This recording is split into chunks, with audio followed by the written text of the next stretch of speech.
The 14th chapter of this book is dedicated entirely to East Africa.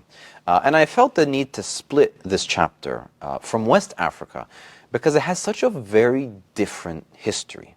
Here you'll find a lot of naval empires, such as the Ajuran and the Adal empires of Somalia, for example. The Somalis, really, they were the masters of the oceans, with influences that reached all the way to China, where they were even doing trade and spreading their soft power with them, even sending giraffes as gifts to the Chinese emperors.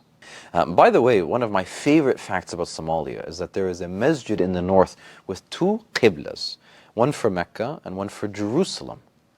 That means that there were enough Muslims in the region before the qibla was changed to Mecca that they had a masjid built before that.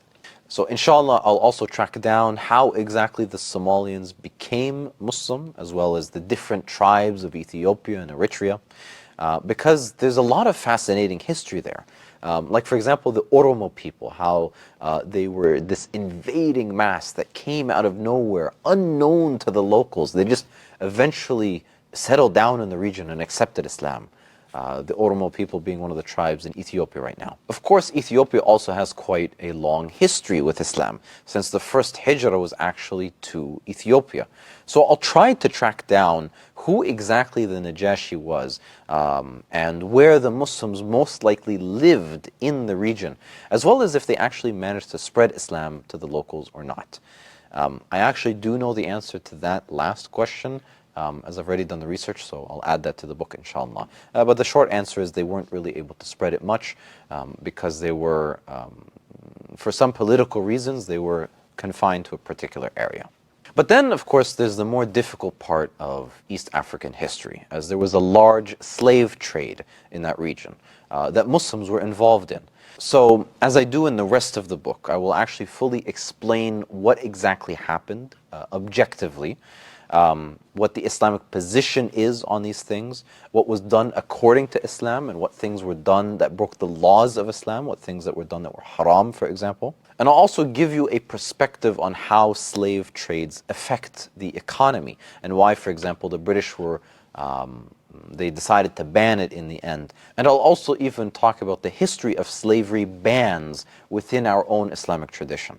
And finally, you have the history of the nations of Sudan in the north, and Kenya and Uganda and Tanzania in the south. Here you'll find a lot of Muslim history, both incredibly rich and incredibly strange. For example, there was a whole rebellion in Sudan led by a guy who claimed to be the Mahdi. And there was a sultanate in Mozambique which may have been sending ships to do trade with nations as far away as Australia. So if you're interested in this book, go to my website and pre-order the book now. I will literally write your name into the book as an honor for you for being one of the original backers of this project. But this is only for the people who pre-order the book during this Ramadan only. May Allah honor your name with a legacy that the ummah will never forget.